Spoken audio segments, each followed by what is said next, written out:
इस कार्यक्रम के पुण्यार्चक हैं श्री मुकेश जैन, श्री राकेश जैन, श्री प्रदीप जैन, श्री सोनू जैन, पुत्र मनोज जैन, मनीष जैन, आकाश जैन, पुत्री रूपाली, सुमन, मोहिनी, केसर, परी जैन, आशा, अर्चना, अंजना एवं धारा जैन, पुत्र वधू Surabhi Jain, firm Vardhaman trading company, Vadodara, Gujarat.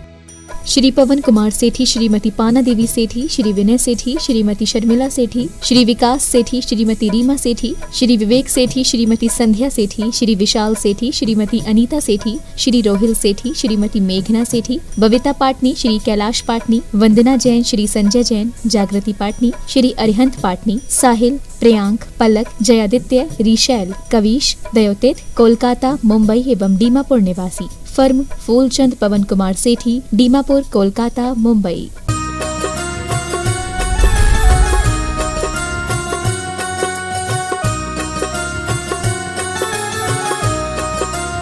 Shri चंदा प्रभु भगवान की जय जय जय। बोले परम पूज्य श्रमण संस्कृति उन्नायक संत श्रोमणी आचार्य भगवंत गुरुवर श्री विद्यासागर जी महाराज की जय जय जय। बोले परम पूज्य गुणायतन प्रणेता, शंका समाधान प्रवर्तक, भावना योग प्रवर्तक, प्रखर वक्ता मुनिवर श्री 108 प्रमाण सागर जी महाराज की जय जय जय। बोले परम पूज्य मुनिवर श्री 108 अरह सागर जी महाराज की जय जय जय।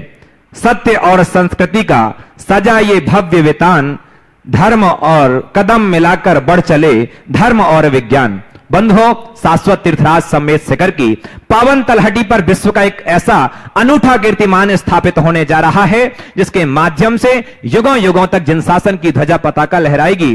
परम पूज्य मुनिवर श्री प्रमाण सागर जी महाराज की वो अद्भुत परिकल्पना जिसके माध्यम से युगों युगों तक जिन शासन जयवंत रहेगा और न जाने कितनी पीढ़ियों का उद्धार होने वाला है। बंधुओं, यदि आज तक आप गुणायतन से नहीं जुड़े हैं तो आज ही अपना फोन उठाएं और जनवाणी चैनल, पारस चैनल के माध्यम से जो नंबर चल रहे हैं ऐसे उन नंबरों में कॉल करके आप गुणायतन से जुड़ी हुई जितनी भी निर्माणकारी योजनाएं हैं उनसे अवगत होते हुए आप हमारा सहयोग प्रदान कर सकते हैं। हमारा पूरा गुणायतन और सेवायतन परिवार आपका हृदय तल से स्वागत, वंदन और अभिनंदन करता है।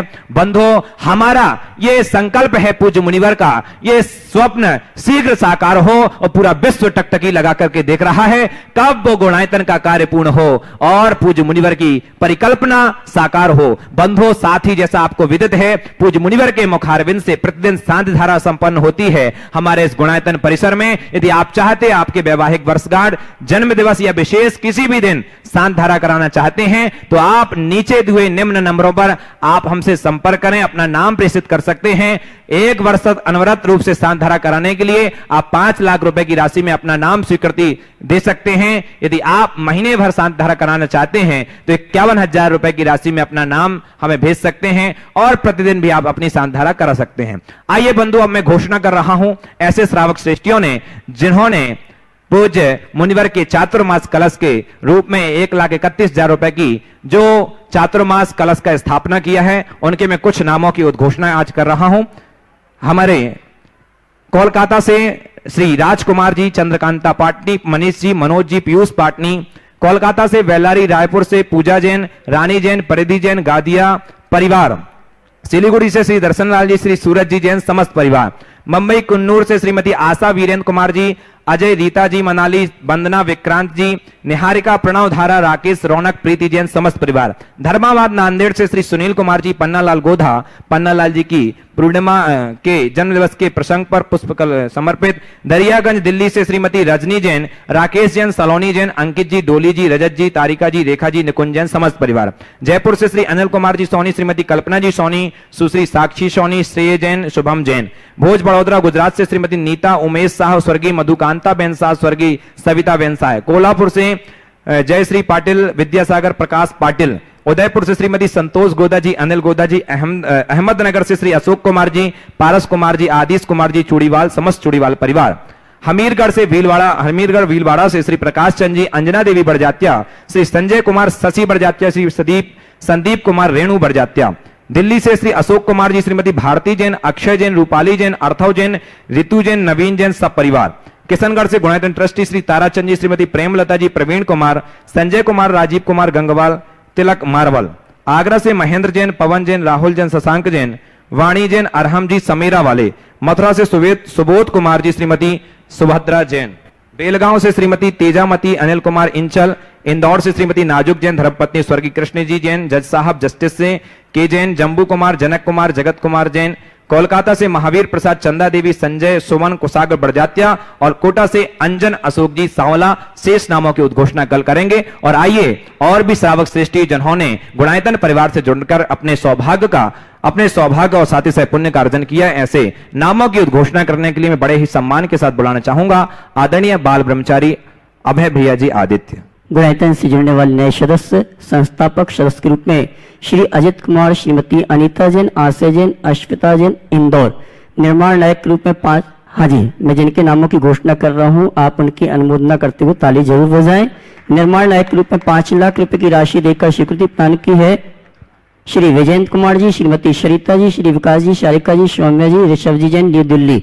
सूत्रधार के रूप में 1 लाख रुपए की राशि देकर सौभाग्य प्राप्त कर रहे हैं स्वर्गीय अर्चना जैन की श्रीमती में श्री पवन कुमार जी, श्री हर्षल जी, आकांक्षा जी, रोविंद जैन इंदौर। इन्होंने 2 लाख रुपए की राशि प्रदान की, बहुत बहुत धन्यवाद। श्रीमती सोम प्रभा जैन, पुत्र श्री अजय जैन एवं सपरिवार पुणे, श्रीमती रंजना पूनमचंद साहू जी एंड फैमिली औरंगाबाद महाराष्ट्र। निर्माण मित्र के रूप में 31,000 रुपए की राशि देकर स्वीकृति प्रदान की है श्रीमती आशा सनत कुमार जी, श्री सुलभ राशि जैन, विहान जैन अहमदाबाद। निर्माण निधि के रूप में 11,000 रुपए की राशि देकर स्वीकृति प्रदान की दिल्ली से गुप्तदान में 21,000 रुपया श्रीमती माया जैन, दिल्ली 15,000 रुपया। कुमारी आकांक्षा जी पिता श्री रमेश चंद्र जैन सागर। श्रीमती अलका चंद्रकांत उपाध्याय कोल्हापुर, श्रीमती दशोदाबाई जैन सागर। धनराज अलकेश कुमार चोपड़ा, अश्विन कुमार कक्कू चोपड़ा बाड़मेर राजस्थान। श्री शीतल वडगावे, श्रीमती पद्मा वडगावे कोल्हापुर। और जिन्होंने गुणायतन के विकास में सहयोग दिया है और स्वर्ण दान दिया है श्रीमती सुनीता जी रोटे सपरिवार सांगली, 30 ग्राम सोना उन्होंने प्रदान किया है। वेदी के लिए जोरदार ताली बजाकर उनका सम्मान करें। इसी क्रम में 10 ग्राम सोना दिल्ली निवासी श्री महेश चंद जी, मनीष कुमार जी, श्रेयांश जी सपरिवार श्रीवास कलेक्शन दिल्ली। श्रीमती श्री सतीश चंद जी जैन, श्रीमती कुसुम जी जैन सपरिवार नई दिल्ली। निर्माण के लिए 25,000 रुपए की राशि प्रदान की है। श्री अजित शशि जी सेठी सपरिवार कोलकाता, जीवदया के लिए 21,000 रुपया। श्री गजराज जी, श्रीमती श्रीकांता जी, नाथमल जी, करिश्मा जी, अभिषेक जी, वर्षा जी चंदुवार जोरहाट असम। इन्होंने जीवदया के लिए 11,000 रुपए की राशि प्रदान की है। बहुत बहुत इनके भावों के लिए धन्यवाद। और आइए मैं आमंत्रित करूंगा गुरु वंदना के लिए और साथ में गुणायतन परिवार की ओर से उनके सम्मान के लिए कल्याण जी विदिशा हमारे बीच उपस्थित हैं जो गुणायतन से जुड़े हैं। वे आए परम पूज्य मुनिवर के श्री चरणों में नमन करते हुए गुरु वंदना का सौभाग्य प्राप्त करें और उनका सम्मान करने के लिए आमंत्रित करूंगा हमारे विदिशा निवासी श्रीमान अरविंद जी जैन गुणायतन ट्रस्टी। वे आएंगे हमारे सम्मानी कल्याण जी विदिशा, उनका प्रतीक चिन्ह देकर सम्मान का कार्यक्रम संपन्न करेंगे। और सम्मान में सहयोग के लिए आमंत्रित करूंगा सुभाष जी सीईओ गुणायतन।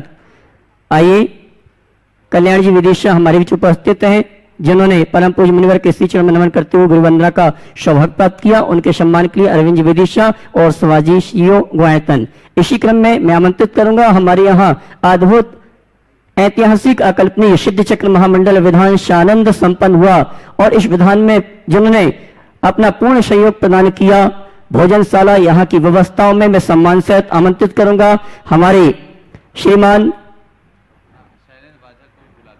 शैलन जी वाझल बेबी जाए मंच पे वे आए गुरु वंदना का सौभाग्य प्राप्त करें। मैं आमंत्रित करूंगा उस श्रावक श्रेष्ठी को जो मुख्य संयोजक हैं मेवाड़ प्रांत हाड़ौती संभाग के जिन्होंने इस आयोजन में भरपूर सहयोग प्रदान किया श्रीमान कपूर चंद जी कोटा। उनको आमंत्रित करूंगा वे आए परम पूज्य मुनिवर के श्री चरणों में नमन करते हुए गुरु वंदना का सौभाग्य प्राप्त करें और उनके सम्मान के लिए आमंत्रित करूंगा हमारे गुणायतन के कोषाध्यक्ष श्रीमान एनिल साहब जयपुर और अखिलेश भैया जी गुणायतन ट्रस्टी। ये आएंगे हमारे श्रीमान कपूर चंद जी का प्रतीक चिन्ह देकर सम्मान का कार्यक्रम संपन्न करेंगे और आप जोरदार ताली बजाकर हमारे कपूर चंद जी का सम्मान करेंगे। और आइए पारस चैनल, जिनवाणी चैनल और प्रमाणिक ऐप के माध्यम से जिस कार्यक्रम को देख और सुन रहे हैं उनकी ओर से और यहाँ पर जो उपस्थित हैं श्रावक श्राविका उन सभी की ओर से परम पूज्य मुनिवर के श्री चरणों में त्रिवार नमन करते हुए उनके आशीर्वाद से हम संघ का समाधान का कार्यक्रम प्रारंभ करेंगे। सभी तैयार हो जाएं। हे मुनिवर नमोस्तु नमोस्तु नमोस्तु। आइए चलते हैं, संघ का समाधान का कार्यक्रम प्रारंभ करते हैं और प्रथम प्रश्न के लिए आमंत्रित करूंगा श्रीमान अमृत छाबड़ा किशनगंज बिहार। उसके बाद तैयार रहेंगे श्रीमान प्रकाश जी पाटनी गया उपाध्यक्ष शिवायतन। गुरुवर के चरणों में सत नमन सत नमन सत नमन। गुरुवर मैं अमृत छाबड़ा किशनगंज बिहार से। मेरा प्रश्न ये है गुरुवर कि हम सभी को पता है कि नमोकार मंत्र 84 लाख मंत्रों का जनक होता है। सभी मंत्रों में सबसे उत्तम मंत्र होता है, सभी मंत्रों का राजा है। लेकिन इसके बावजूद गुरुवर हम कभी जैसे कोई गुरु के पास जाते हैं, संत के पास जाते हैं, हमें कोई लक्ष्मी प्राप्ति के लिए बात होती है या कि हमारे शरीर में कोई पीड़ा है, इसके लिए कोई गुरुवर से हम लोग बात करते हैं तो हमें अलग अलग जाप दिया जाता है। तो गुरुवर मेरा प्रश्न यही है कि अगर नमोकार मंत्र सभी मंत्रों का जनक है तो इसके लिए अलग अलग मंत्र क्यों? नमोकार मंत्र से तो सभी कष्ट का निवारक हो सकती है। कृपया समाधान कीजिए गुरुवर। नमोस्तु। दाल रोटी सब्जी में पर्याप्त पोषक तत्व मिल जाते हैं, लेकिन उसके बाद भी लोगों का मन अतिरिक्त व्यंजनों में पड़ता है, क्योंकि ये तो हम रोज खाते हैं। नमोकार मंत्र तो हम रोज जपते हैं, हमारी श्रद्धा उसके प्रति बलवती नहीं हो पाती। ये बात सत्य है कि नमोकार मंत्र में उतनी अचिंत्य शक्ति है जो सब फल दे सकती, लेकिन लोग हैं उनमें उतनी श्रद्धा नहीं, तो श्रद्धा के अभाव में असर कैसे पड़ेगा? तो लोगों का जब मन कमजोर होता है तो उन्हें और दूसरे मंत्र का जाप कराया जाता है। लेकिन मैं आप सबसे कहूँगा, श्रद्धा अगर नमोकार मंत्र का स्मरण करते हैं तो चमत्कारिक प्रभाव पड़ेगा, इसमें कोई संशय नहीं। नमोस्तु गुरुवर। श्रीमान प्रकाश जी पाटनी उपाध्यक्ष शिवायतन। उसके बाद तैयार रहेंगे हमारे मुकेश जी ढाना, उनके भाई सुनील कुमार जी ढाना। परम पूज्य गुरुदेव के चरणों में प्रकाश जी पाटनी अजमेर का कोटि कोटि नमन वंदन नमोस्तु। गुरुजी, प्रकाश जी कह रहे हैं कि उन्होंने कहीं पढ़ा है कि मोमबत्ती के अनुभव के बारे में, मोमबत्ती जलने के बाद कहती है कि मेरा वजूद उसी ने ख़त्म कर दिया जिसे मैंने सीने में छुपा के रखा था। सूत का धागा जो स्वयं जलता है और मोमबत्ती के वजूद को भी ख़त्म कर देता है। हे गुरुदेव, मोमबत्ती की सोच में नकारात्मकता भी है और सकारात्मकता भी है। ऐसा मानवीय जीवन में भी होता है, पर ऐसा क्यों? कृपया समाधान करें। देखिए, मैं इसे पूरी तरह से सकारात्मक नहीं मानता, ये नकारात्मकता है। मेरा वजूद उसी ने ख़त्म कर दिया जिसे मैंने अपने हृदय में छिपा के रखा था। ये एक अलग सोच है। वस्तुतः सच कहा जाए तो मुझे उसने रोशन कर दिया जिसने मैंने हृदय में छिपा रखा था। नमस्ते गुरुदेव। मोमबत्ती की उपयोगिता केवल इसी में है कि वो जलती है। अगर उसमें बाती ना हो, मोमबत्ती जले नहीं, तो क्या होगा? मनुष्य यदि अपनी सोच को सकारात्मक बना ले तो दुख में भी सुख प्रकट कर सकता है। वो अपनी सब क्षमताओं को उद्घाटित करने में समर्थ हो सकता है। वैसा पुरुषार्थ और प्रयास हमें करना चाहिए। हर बात को उस लहजे से देखने की कोशिश करनी चाहिए। नमस्ते गुरुदेव। नमस्ते। सुनील कुमार जी ढाना। उसके बाद तैयार रहेंगे रूपेश जैन, रितु जैन, मेरठ गुणायतन ट्रस्टी, जिन्होंने मुख्य कर्ज लेने का सौभाग्य प्राप्त किया और मुख्य जिनालय में जो 4 जिनालय बने उसमें एक जिनालय में चाबी रखने का सौभाग्य भी प्राप्त किया है। बोली श्री नमोस्तु। मैं सागर से मुकेश जैन ढाना का छोटा भाई सुनील जैन आपके माध्यम से सागर की जैन समाज को संदेश देना चाहेंगे। मुनि श्री सागर में समय सागर जी महाराज का चतुर्मास हो रहा है। इसका कलश स्थापना समारोह 31 जुलाई को है। 10 बहुत वर्षों के बाद बारिश जरूर कम हो रही है सागर में, लेकिन लगभग 24 मुनि महाराज और हरिकाओं का सत्संग चौमास हो रहा है। वो धर्म की गंगा बह रही है। चतुर्मास में आप श्रावकों के लिए जो संदेश दें उसका हम लोग पालन कर सकें। मुकेश जैन ढाना, समय सागर महाराज सत्संग चतुर्मास समिति सागर। नमोस्तु भगवान। नमोस्तु भगवान। नमोस्तु। ये सागर वासियों का सौभाग्य है। पूज्य मुनि श्री समय सागर जी का सानिध्य आप सबको मिल रहा है। ऐसे भी सागर वाले तो भाग्यशाली हैं ही, हमेशा उन्हें गुरुदेव का और संघों का सानिध्य मिलता है। इस वर्ष जो सानिध्य मिला है, मैं सागर के लोगों को इतना ही कहूँगा, इसका भरपूर लाभ उठाना चाहिए और समाज के संकल्प को साकार करने का पुरुषार्थ करना चाहिए। जो समाज ने बीड़ा उठाया है उसे पूरा करने की दिशा में समाज को जुट जाना चाहिए और इस चातुर्मास को अपने लक्ष्य की पूर्ति का एक सशक्त माध्यम बना लेना चाहिए। यदि ऐसा होगा तो ये बहुत बड़ी उपलब्धि हो। बंधु, आप सभी के लिए जानकारी देना चाहूंगा। परम पूज्य निर्यापक श्रीमन समय सागर जी महाराज का चातुर्मास स्थापना का कार्यक्रम 31 जुलाई को सागर में और मुनिवर आचार्य गुरु विद्यासागर जी महाराज का चातुर्मास स्थापना का कार्यक्रम 1 अगस्त को है और निर्यापक श्रीमन मुनिवर योग सागर जी महाराज सत्संग का चातुर्मास स्थापना का कार्यक्रम 31 जुलाई को कुंडलपुर सिद्ध क्षेत्र में दोपहर 1:30 बजे से प्रारंभ है। आप इस सूचना को सुनते हुए पूरे परिवार के साथ चातुर्मास स्थापना के कार्यक्रम में पहुंचे। पुष्पा आचार्य जी, हाँ जी, रूपेश जी मेरठ, उसके बाद तैयार रहेंगी पुष्पा जी जयपुर। परम पूज्य महाराज के चरणों में सत वंदन। नमोस्तु भगवान, नमोस्तु। महाराज, मैं यहाँ पर 15 तारीख से आया हुआ हूँ और मैंने मेरे बड़े भाई पीके जैन ने यहाँ पर एक मंडल में लिया हुआ था, उसमें मैंने शांति सर्व ये विधान किया था और मुझे बहुत ही आनंद आया। मैंने अपनी ज़िंदगी में पहली बार इतना आनंद यहाँ पर लिया। इतनी अच्छी व्यवस्था, सामग्री इतनी उत्कृष्ट और सारा अरेंजमेंट खाने पीने का, इवन यहाँ से अपने निहारिका धर्मशाला जाने तक हर चीज़ का छोटी बड़ी इतना सही मैनेजमेंट हुआ है महाराज। ये आपने हमारे ऊपर करके बहुत उपकार किया है महाराज। और मेरा बेटा भी पहली बार इस टाइप के आयोजन में आया, उसको डर लग रहा था पापा वहाँ पर थोड़ा मिसमैनेजमेंट होगा, क्योंकि हम छोटे छोटे जो मंदिरों में करते हैं ना सामग्री टाइम पे मिलती, आधे अर्घ चढ़ पाते आधे नहीं चढ़ पाते। तो महाराज आपने इतना अच्छा यहाँ पर हमारे ऊपर उपकार किया। बस अभी तो आगे से अब बस हर प्रोग्राम में कोशिश करेंगे यहाँ जुड़े आपके साथ। महाराज, मेरा एक छोटा सा सवाल है। महाराज, पंचकल्याणिक हो जाने के पश्चात हमारे जिन मंदिरों में जिन प्रतिमाओं को हम अरिहंत देव के रूप में वेदी पर विराजमान किया जाता है, हम सभी भगवानों की प्रतिमाओं को साक्षात अरिहंत भगवान के रूप में पूजा अर्चना करते हैं। फिर प्रतिदिन इन प्रतिष्ठित प्रतिमाओं का जन्म कल्याणक के रूप में अभिषेक क्यों किया जाता है और हम क्यों भगवान का नवन तथा जल से अभिषेक करते हैं? कृपा शंका का समाधान करें। बहुत अच्छी बात है। सबसे पहले तो मैं कहूँगा इसमें हमारा आभार प्रकट करने की ज़रूरत नहीं है।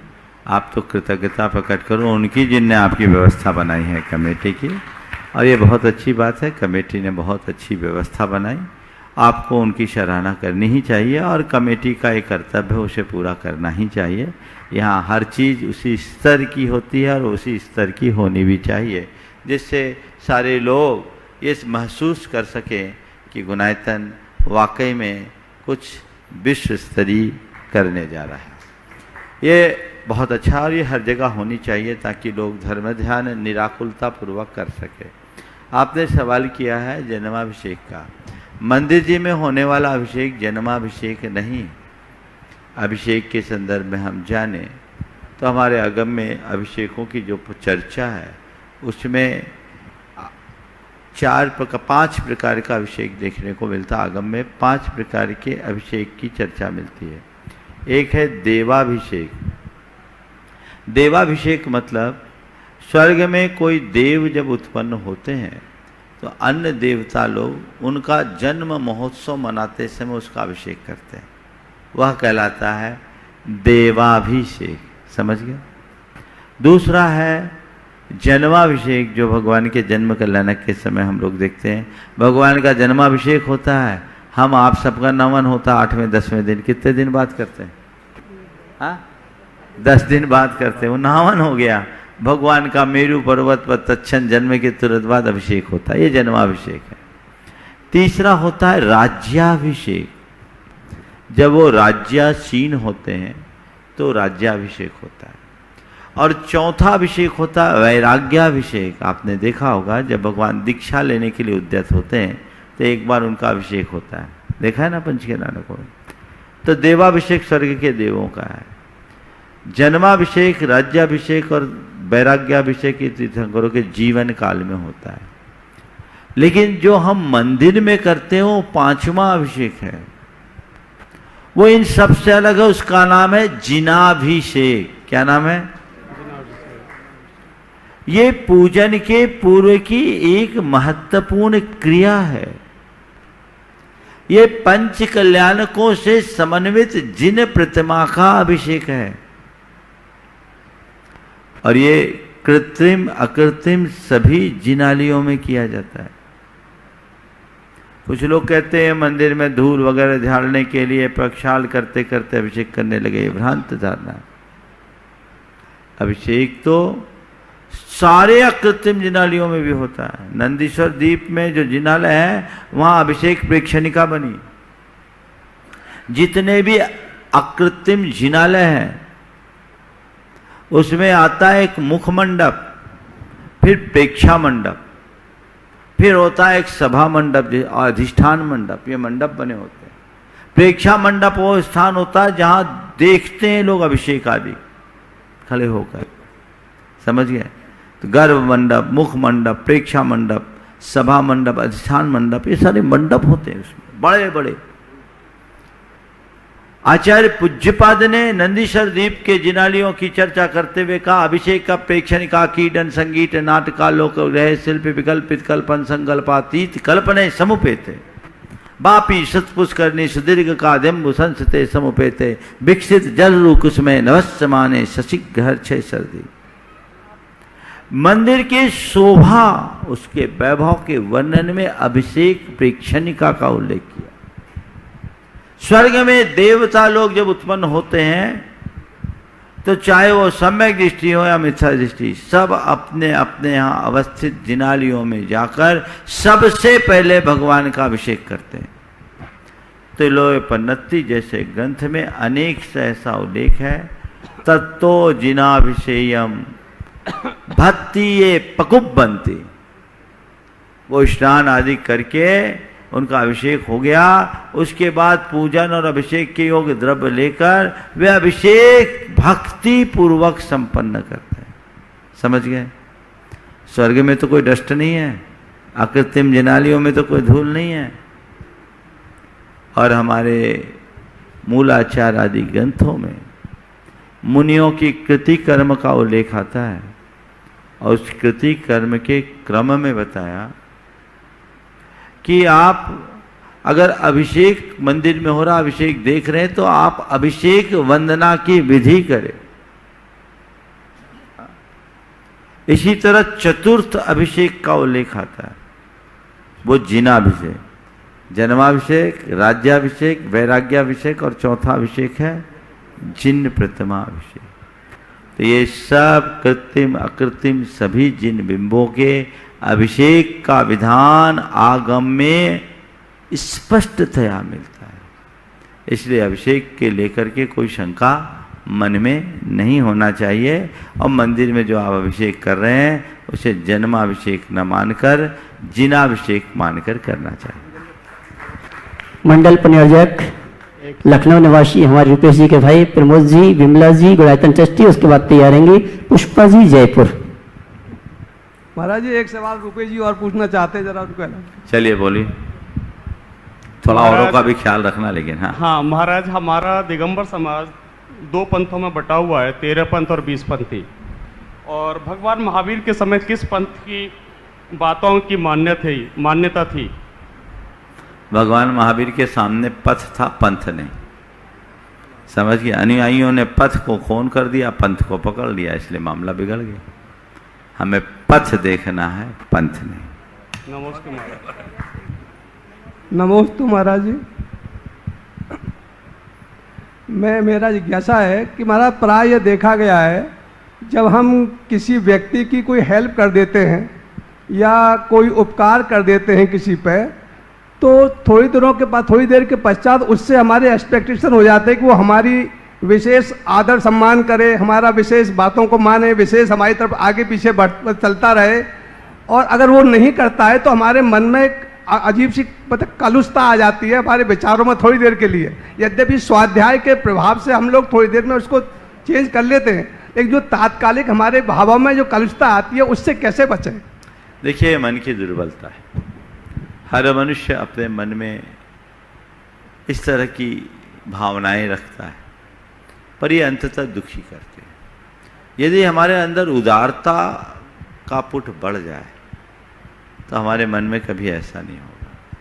हमें चाहिए कि जितना बन सके हम औरों का उपकार करें, पर इसे औरों का उपकार मानकर न करें, इसे अपना कर्तव्य मानकर करें। आज मैं सक्षम हूं तो उपकार कर रहा हूं, और जिसका उपकार मैं कर रहा हूं वो बाद में उसके निमित्त से मेरा उपकार हो रहा है पहले। अगर ऐसी सोच मन में बैठ जाएगी तो मैंने किसी पर उपकार किया इस बात के कर्तृत्व का भाव ही मन में नहीं आएगा, और मैंने किया तो उसका रिटर्न मुझे मिलना ही चाहिए। ये एक बड़ी दुर्बलता है, और ऐसे भाव जब तक बने रहेंगे मन में दुविधाएं जमी रहेंगी। नमोस्तु। पुष्पा जी जयपुर, उसके बाद तैयार रहेंगे कपूर चंद जी जैन कोटा, मुख्य संयोजक मेवाड़ प्रांत, हड़ौती संभाग, गुणायतन। नमोस्तु गुरुवर, नमोस्तु नमोस्तु। गुरुवर चौमासा चालू हो गया, चौमासे के अंदर हम श्रावकों को किस प्रकार से त्याग, तपस्या, संयम और दिनचर्या निभानी चाहिए, मार्गदर्शन। देखिए, चातुर्मास तो संयम का पर्व है, इसमें हमें प्रवृत्ति से निवृत्ति की ओर बढ़ना चाहिए। मैं आम जनों के हिसाब से चातुर्मासिक चर्या की बात कर रहा हूँ। हर व्यक्ति को चाहिए कि चातुर्मास में, एकदम नीचे से बात कर रहा हूँ, कम से कम चातुर्मास के 4 माहों में रात्रि भोजन का तो परित्याग करे ही। ये पक्के तौर पर त्याग होना चाहिए कि चातुर्मास के 4 महीने में हमारे रात्रि भोजन का त्याग होगा।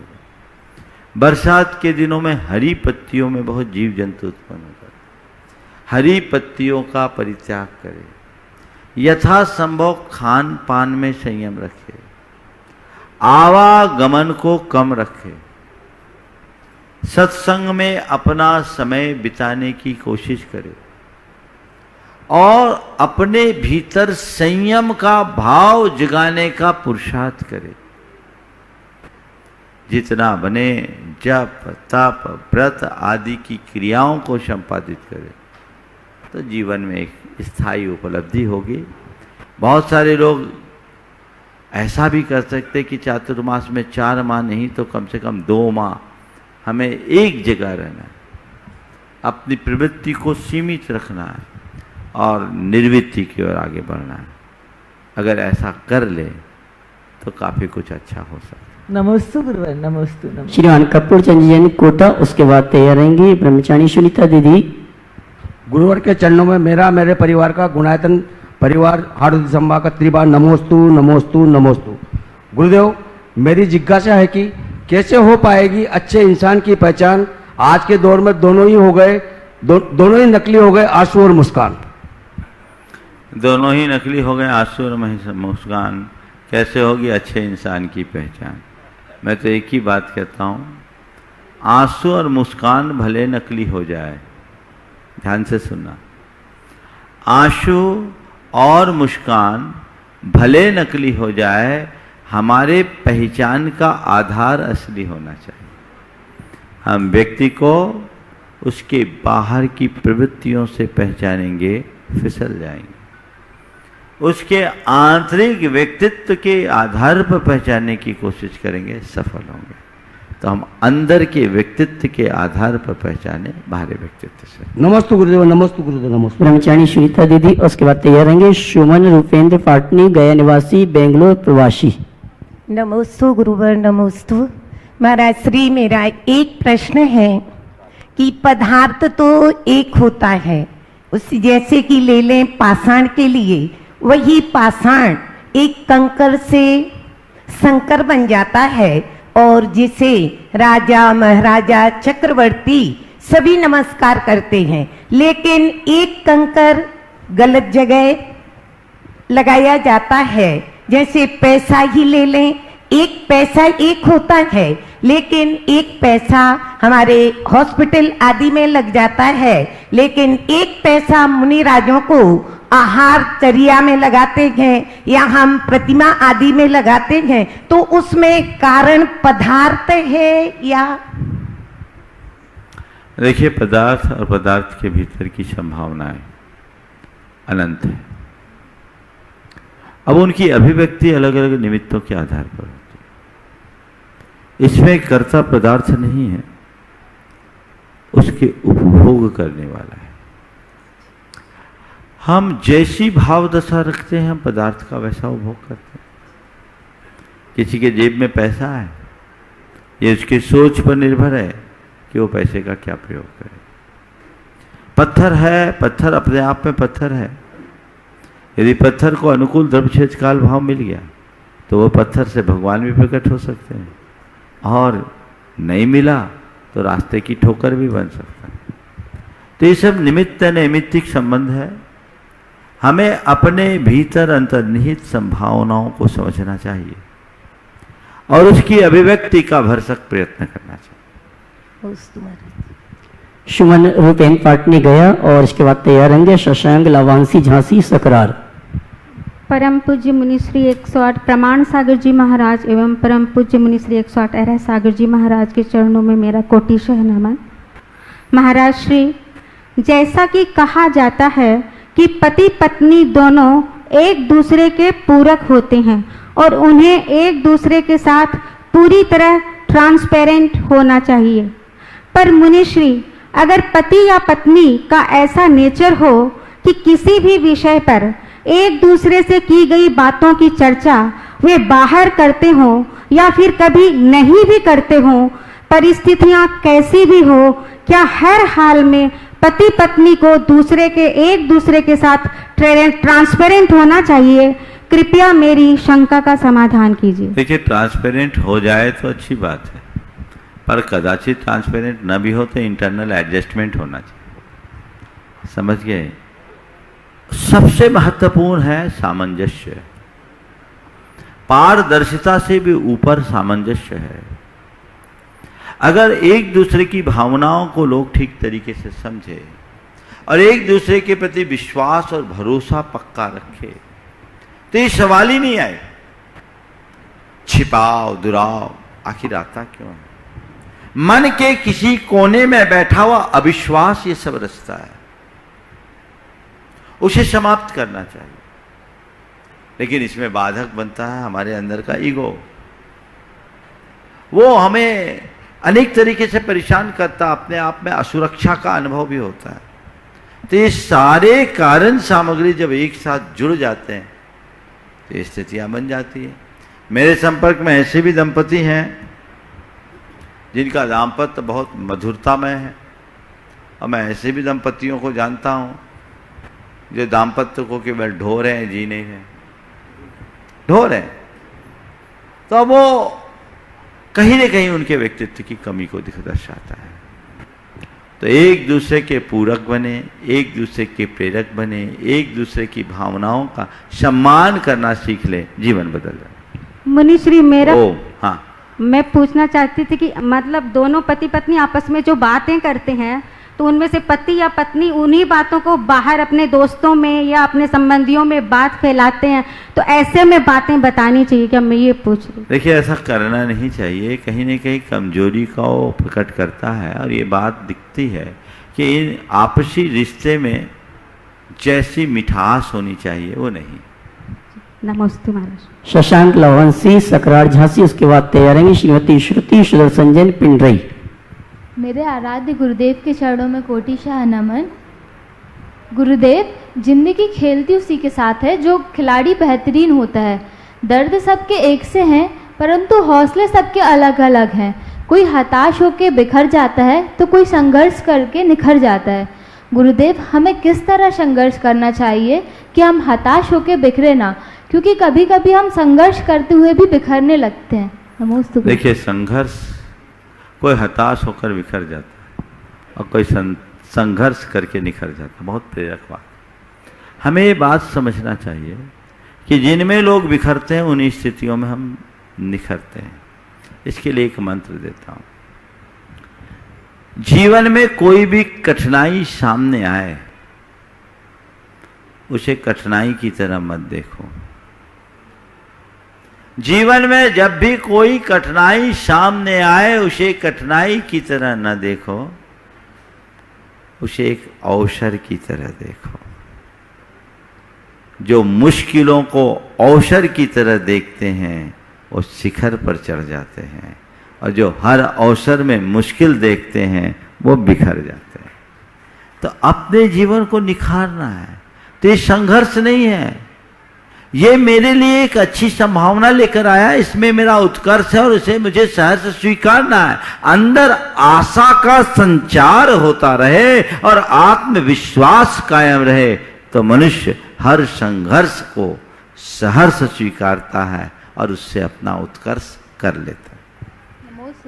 श्रीमती श्रुति सुदर्शन पिंडई, उसके बाद तैयार रहेंगे श्रीमान एनएल साहब, जयपुर गुणायतन ट्रस्टी।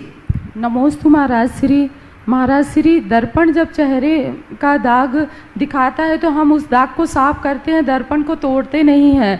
लेकिन जब कोई हमारे अंदर की कमियां दोष गिनाता है तो हम उस पर इतना गुस्सा क्यों होते हैं? अंतर केवल इतना है कि दर्पण में हम खुद अपना दाग देखने जाते हैं, पर जो दोष दिखाता है ना उसके पास हम खुद नहीं जाते, वो देख खाता है।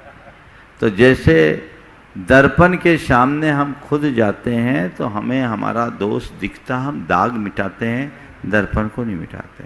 तो लोगों को मैं एक सलाह दूंगा, अगर कोई तुमसे सलाह मांगने आए और तुम उसकी कमजोरी बताओ तो उसके लिए स्वीकार होगा, क्योंकि वो चला क्या है।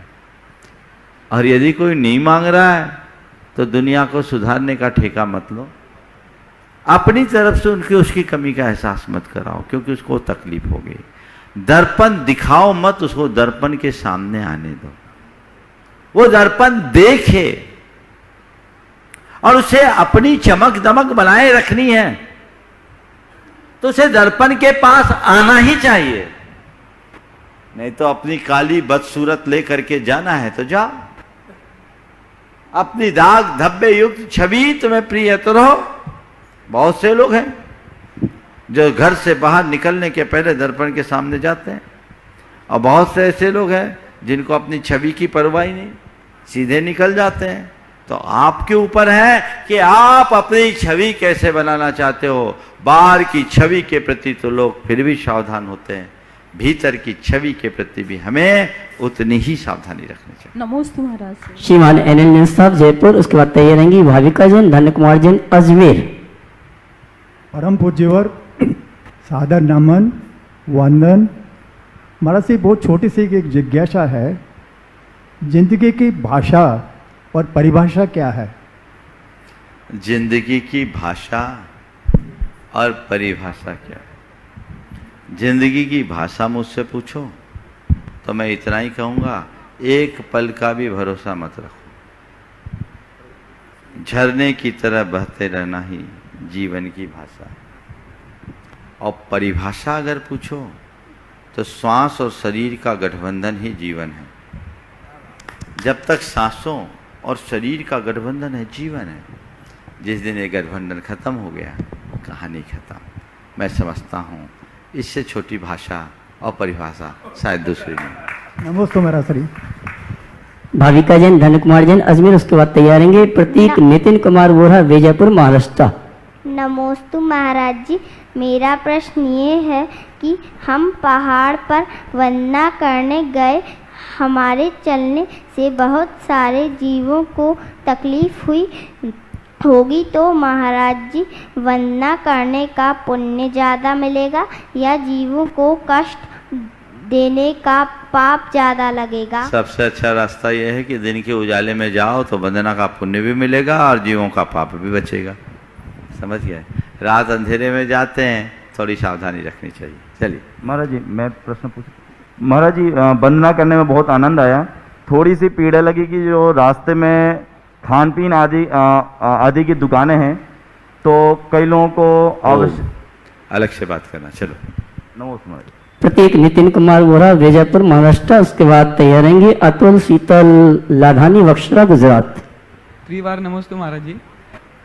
महाराज जी, मेरा प्रश्न ये है कि महाराज जी, मेरी उम्र के बच्चों के साथ कई बार ऐसा होता है कि हम जो कार्य जिस क्षण करते हैं वो कभी बार अच्छा नहीं होता, तो बाद में हमें समझ में आता है कि हमने तो अगर ये कार्य ऐसा किया होता तो वो अच्छे से हो जाता। तो महाराज जी, हम अपने ज्ञान को इतना अच्छा कैसे बना ले कि जो कार्य जिस क्षण करते हैं वो अच्छे से हो जाए?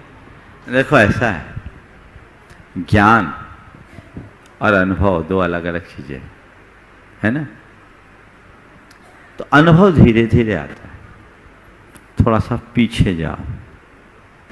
जब तुमने पहली बार साइकिल चलाना शुरू किया हो, साइकिल चलाते हो कि नहीं चला? हाँ महाराज। पहली बार का अनुभव क्या है बताओ?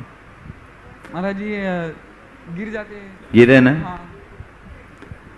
लेकिन फिर क्या किया? छोड़ दिया साइकिल चलाना? नहीं।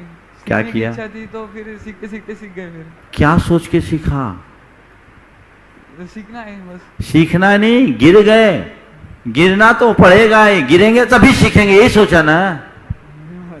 गिरते गिरते ही साइकिल चलाना सीखा जा सकता है, ये बात थी ना। कभी मन घबराया? चोट लगने के बाद नहीं, अब तो साइकिल छुएंगे ही नहीं, मेरे बस की नहीं है, ऐसा किया क्या? नहीं, चोट लगी है, चोट की परवाह नहीं, साइकिल चलाना है। क्योंकि बिना गिरे साइकिल कोई नहीं सीख पाया है ना। तो बस मैं इतना ही कहता हूं, अगर गलतियां हो तो अपने निर्णय को लेकर के दुखी मत हो, गलतियों से अनुभव लेना सीखो। जिस गलती के कारण मैंने एक बार नुकसान पाया, अब दोबारा उस गलती को नहीं दोहराऊंगा, बस इतना ही तो करना है। और थोड़ा पीछे जाओ ना, जब पहली बार चलना सीखे होंगे ना, वो तुम्हें याद नहीं होगा, पर किसी बच्चे को चलता देखो, कितनी बार गिरता है बच्चा और फिर बार बार चलना शुरू करता है। तो ये स्वाभाविक प्रक्रिया है, अनुभव धीरे धीरे बढ़ता है, समझ गए? तो जैसे जैसे अनुभव बढ़ेगा चीजें अपने अनुकूल आएगी। तो क्या करें? एक युवक एक सफलतम व्यक्ति के पास पहुंचा और उससे पूछा, आपकी सफलता का राज क्या है? उन्होंने जवाब दिया, सही निर्णय। सामने वाले ने पूछा, आपने सही निर्णय लेने की क्षमता कैसे पाई? उत्तर दिया, अनुभव। सही निर्णय लेने की क्षमता कैसे पाई? उत्तर मिला, अनुभव। पूछा, आपने सही निर्णय लेने का अनुभव कैसे पाया? उत्तर दिया, गलत निर्णय। सामने वाला आश्चर्यचकित रह गया कि आखिर गलत निर्णय से सही निर्णय लेने का अनुभव कैसे पाया? उन्होंने कहा, मैंने अपने हर गलत निर्णय की समीक्षा की और तय कर लिया, इसकी पुनरावृत्ति नहीं करूंगा। नतीजा, मैं सही निर्णय लेने में सक्षम हो गया। समझ गए? बस उसी दिशा में चले। नमस्ते महाराज। श्रोमणी संरक्षक मुख्य मंडल पुण्यार्जक अतुल शीतल निहाल वंदना अदानी वक्षला गुणायतन, उसके बाद तैयार रहेंगी गुणायतन ट्रस्टी श्रीमती चंद्रकला जी पाटनी रांची। गुरुदेव के चरणों में हम सबका भावपूर्वक त्रिबार नमोस्तु नमोस्तु नमोस्तु। गुरुदेव, अभी श्रुति दीदी के क्वेश्चन के आंसर में आपने बताया, श्रुति दीदी ने जो अभी प्रश्न पूछा दर्पण के बारे में, उसके आंसर में श्रुति हाँ, तो उसके आंसर में आपने बताया कि हमें खुद चल के दर्पण के पास जाना चाहिए। तो वो आईना जो होता है वो तो बोलता नहीं हो, हमारा एक ही दाग दिखाता है, पर जो सामने व्यक्ति होता है जो हमारे दोष दिखाता है हमें, वो तो अलग अलग तरह के बहुत सारे लोग भी होते हैं और अलग अलग दोष दिखाते हैं हमें। तो हमें सही वो आईना, मतलब सही दोष दिखाने वाले व्यक्ति को कैसे पसंद करना चाहिए, कैसे चुनना चाहिए, और हमारे दोष जो सही में है वो हम उसे वो जान के हम कैसे बदल सकते हैं? गुरुदेव, देखिए, बहुत अच्छा सवाल किया है। सबसे पहली बात तो मैं कहूँ, आईना होता है ना, मिरर बोलते हैं आजकल, वो कई तरह के होते हैं। आजकल तो कंप्यूटर में आता है, एक ही आदमी की मिरर इमेज निकाल लो, शायद आप लोगों को मोबाइल में भी होगा, 2500 इमेज आती है, आड़ी टेढ़ी सीधी, हाँ, मोटी पतली। पर जब आप नॉर्मल को देखते हो तो नॉर्मल आता है ना? सब आपका ही प्रतिबिंब दिखा रहे हैं, लेकिन आप कौन से दर्पण को पसंद करते हो? जो आपकी सही छवि दर्शाता उसको, या जो आपकी गलत छवि दिखाता उसको? माइक पे बोलो। सही छवि दिखाता है उसको पसंद करते हैं। तो दर्पण को संस्कृत में आदर्श बोलते हैं। क्या बोलते हैं? आदर्श। संस्कृत में आदर्श बोलते हैं। तो हर मनुष्य को अपना एक आदर्श चुनना चाहिए और उसके समक्ष जाकर अपना अंतरावलोकन करना चाहिए। वो होते हैं गुरु। गुरु के समक्ष अपना हृदय खोला जाता है। गुरु के समक्ष अपना हृदय खोला जाता है और जब हम अपना हृदय खोल देते हैं, गुरु की कृपा हम पर बरस जाती है। वो जो प्रायश्चित देते सहर्ष स्वीकारते हैं।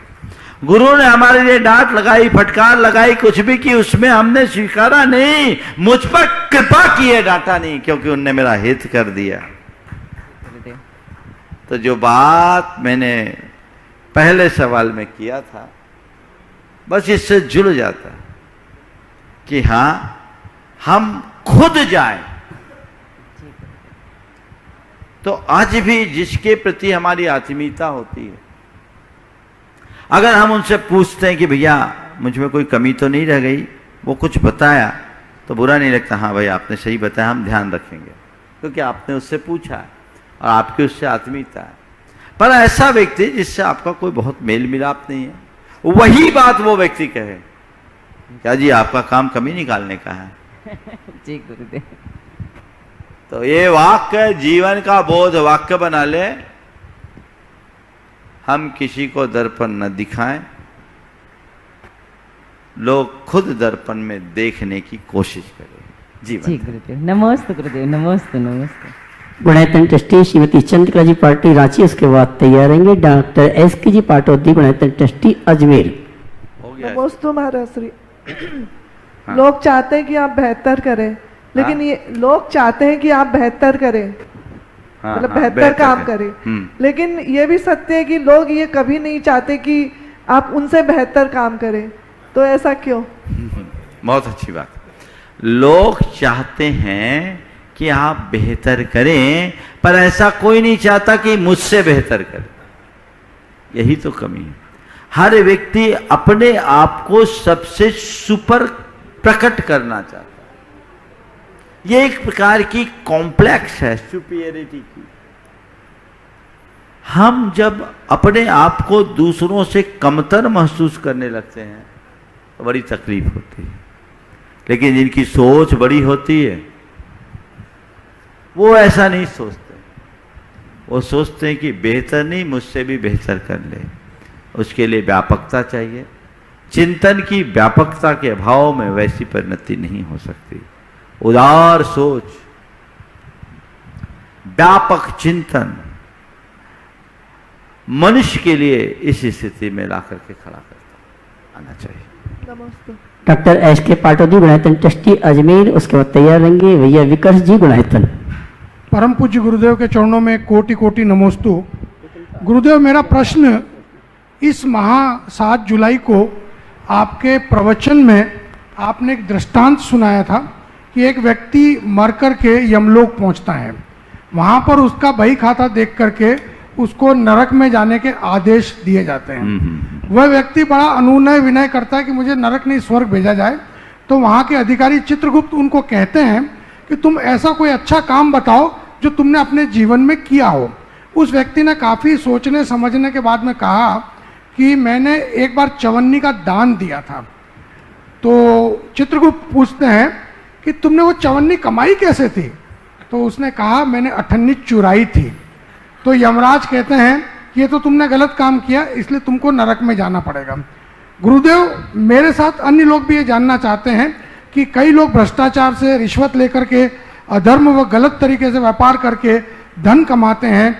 उसमें से यदि कुछ अंश भी दान करते हैं तो निश्चित रूप से वह गलत तरीके से कमाया हुआ धन ही माना जाएगा। उस स्थिति में ऐसे लोग की गति क्या होगी? देखिए, सबसे पहली बात, गलत तरीके से कमाए जाने वाले धन की है। गलत तरीका मतलब डाका डालना, जी जी, चोरी करना, जी, लूट लेना, जी, गला धन हड़प लेना, जी, किसी का शोषण करना, जी, विश्वासघात करना, जी, धोखाधड़ी करना, जी, ये घोर अनैतिक कर्म है। इस प्रकार के कर्म से अगर कोई धन अर्जित करता है जी, तो पाप का भागीदार होगा। जी। हम लोगों ने बहुत कहानियां सुनी हैं कि जितने डाका डालने वाले डाकू लोग होते थे ना, वो पहले मंदिरों में जाकर के मनौतियां मानते थे, मंदिर में ढोक लगा के डाका डालने जाते, और फिर वो आने के बाद उसे पूरा भी करते। ऐसे भी किस्से सुने, बड़े बड़े घंटे मंदिरों में चढ़ाए, यानी अपने डकैती में भगवान को भी शामिल कर लिया, वो हिस्सेदार हो गए। मैं आपके राजस्थान में एक मंदिर के पास से गुजरा था, बड़ा प्रसिद्ध मंदिर है, तो वो बोले भगवान बहुत बड़ा धंधा है भगवान का। लोगों ने बोला, मुझे नाम नहीं ले रहा राजस्थान का, बोले क्या मामला भैया, भगवान का धंधा कहाँ हो गया, भगवान का धंधा कहो तो संसार ही भगवान का। बोले नहीं महाराज, इस इलाके के जितने तस्कर हैं सब भगवान के पार्टनर हैं, सब ने भगवान को पार्टनर बना रखा है, और सब ने ऐसा बना रखा, करोड़ों का चढ़ावा आता वहां। अब इस विषय में मैं अपना अभिमत प्रकट करता हूं। अनैतिक तरीके से धन अर्जन करना उचित नहीं है। ये ठीक वैसा ही है कि अपने शरीर को पूरी तरह से कीचड़ से लिप्त करना और एक चुल्लू पानी डालकर उसे धोने का प्रयास करना। पूरा शरीर यदि कीचड़ में संलिप्त है तो चुल्लू भर पानी से तो साफ नहीं होगा। बिल्कुल बेहतर है कि कीचड़ में पाँव ही नहीं डालो तो नहाने की नौबत ही नहीं होगी, और भूल से डाल दिया है तो जब तक कीचड़ का एक कण भी साफ बचा रहे तब तक पानी डालते रहो, तब कुछ उद्धार होगा। अब रहा सवाल, ऐसे लोग अगर धर्म के कार्य में अपना धन लगाते हैं तो उसे स्वीकारना चाहिए या नहीं, पहला सवाल ये भी है। जी। मेरी राय में ऐसे धन को अस्वीकार नहीं करना चाहिए अगर वो अनैतिक नहीं है। जी। क्यों? इसे आप सकारात्मक रूप में देखें कि कम से कम इतना धन तो अच्छे कार्य में लगा, नहीं तो वो भी पाप में लगता। जी। और उस धन से किसी का लाभ और भला तो होगा। जी। वो उसका जाने, उसका पुण्य पाप उसके हाथ में, कितना कीचड़ लगाया, कितना पानी डाला, वो अपना हिसाब लगा। लेकिन जो है वो स्वीकारने योग्य है, और ऐसे लोगों के लिए उनके दान का बहिष्कार करने की जगह उनके आचरण के सुधार की प्रेरणा देना चाहिए। जी। मैं एक स्थान पर था, महावीर जयंती का कार्यक्रम था, भव्य आयोजन था, भगवान महावीर के जन्म कल्याणक का महोत्सव था। एक भाई ने बोली ली, और बोली लेने के बाद जैसी बोली खुली, खुसर पुसर शुरू हो गई। पूछा, उस व्यक्ति की पेस्टिसाइड की फैक्ट्री थी। हिंसा का कर्म है, मैं तो ऐसे लोगों से हार भी नहीं लेता। जी। अब बोली खुल गई, मैंने मंच पर ही उसे बुलाया। जी। अब भगवान महावीर के जन्म कल्याणक महोत्सव का सौधर्म इंद्र बनने जा रहे हो तो जी। और पेस्टिसाइड का धंधा कर रहे हो। कान में बोला धीरे से, जी। भैया ये थोड़ा सा अटपटा सा लग रहा है। उस व्यक्ति ने तत्क्षण अपने दोनों कान पकड़े। जी। बोले, महाराज मुझे थोड़ा समय दे दें तो मैं इससे दूर हो जाऊंगा। मैंने कहा, कितना समय चाहिए? उन्होंने कहा 2 साल। मैंने कहा 3 साल दिया, इससे बाहर आ। उस व्यक्ति ने तत्क्षण संकल्प लिया और उस दिन की 3 बोलियां और थी वो भी ले लिया। समाज में इस बात की घोषणा भी कर दी गई। उसके बाद उस व्यक्ति पर इतना गहरा प्रभाव पड़ा कि वहां गौशाला की स्थापना होनी थी। मैं स्थान का नाम नहीं ले रहा हूं, लोग तो समझ गए होंगे। उस व्यक्ति ने 8 एकड़ जमीन दान में दी, जो बहुत मूल्यवान जमीन, और न केवल 8 एकड़ जमीन दान में दी, अपितु उस समय 8 लाख रुपया भी दिया। ये बहुत पुरानी बात है, समझ गए? आज से 25 साल पुरानी बात बोल रहा हूं। और वो व्यक्ति के जीवन में बदलाव आ गया, उसने अपनी पूरी फैक्ट्री को परिवर्तित कर दी, पेस्टिसाइड की जगह फर्टिलाइजर में परिवर्तित कर दिया, जीवन बदल गया। उसने गौशाला के लिए आगे आकर केवल इसलिए कहा, महाराज मैंने हिंसा की कमाई की, मुझे एहसास हो रहा है, अब मैं कुछ अहिंसा के लिए करूं। तो ये एक सकारात्मक प्रेरणा है। ऐसे व्यक्ति को अछूत की तरह देखना अच्छी बात नहीं है। कतिपय लोगों का एक ऐसा स्वभाव सा बन जाता है, कोई भी बड़ा दान देता है तो लोग कहते हैं तो नंबर 2 का धंधा है, 2 नंबर का। ऐसा नहीं है। मेरे संपर्क में ऐसे बहुत सारे लोग हैं जिनका सब कुछ बुक्स में ही रहता है, सब साफ, उन्हें कोई अनैतिक कर्म करने की जरूरत ही नहीं है। और अनैतिक कर्म करने वाले के मन में दान के भाव नहीं होते। हाँ, अवैधानिक काम करने वाले थोड़े बहुत होंगे जो आप लोग करते रहते हो, मैनिपुलेशन करके। मैं थोड़ा भी बात भी मैनिपुलेट करके कर रहा हूं, समझ रहे ना? वो अवैधानिक है, वो अनैतिक नहीं है। तो ऐसे कृत्यों के प्रति हमें बहुत सावधानी रखनी चाहिए। और हमारे समाज का कोई अंग है, उसके प्रति सकारात्मक दृष्टिकोण होना चाहिए। गुरुदेव से एक बार किसी ने पूछा कि महाराज जी, कई लोग नंबर 2 का काम करते हैं और धर्म सभाओं में आगे आ जाकर बैठ जाते हैं, कम से कम आपके सामने तो ऐसा नहीं होना चाहिए। 1994 की बात है। नंबर 2 का काम करते, धर्म सभाओं में सबसे आगे आकर बैठ जाते, कम से कम आपके सामने तो ऐसा नहीं होना चाहिए। गुरुदेव ने एक ही उत्तर दिया, ये बताओ, मरीज अस्पताल में नहीं आएगा तो कहाँ जाएगा? कहाँ जाएगा? सही है। फिर उन्होंने कहा, वो एक प्रोफेसर थे, बोले आप तो प्रोफेसर? बोले हाँ। कॉपियाँ जांच, परीक्षा ले तो लेता हूँ, कॉपियाँ जांचते हुए जांचता हूँ। बोले कितने में पास करते हो? बोले 30% में पास करते हैं। 30% में पास वाला फेल कितने परसेंट में? बोले 29 में। बोले नहीं, 30% में पास होने वाला 70% में फेल है। पर जब आप वैल्यूएशन करते हो तो जो पाया वो देखते हो, जो खोया वो नहीं देखते। जीवन में अगर किसी का मूल्यांकन करना है तो केवल इससे देखो, वो क्या पाया, क्या मिला इसे देखो, क्या किया इसे देखो, क्या नहीं किया इसे अनदेखा करो, तो जीवन धन्य होगा। समय आप सबका हो गया, यहीं पर विराम। बोलिए परम पूज्य आचार्य गुरुवर श्री विद्यासागर जी महाराज। बोले परम पूज्य मुनि श्री 108 प्रमाण सागर जी महाराज की।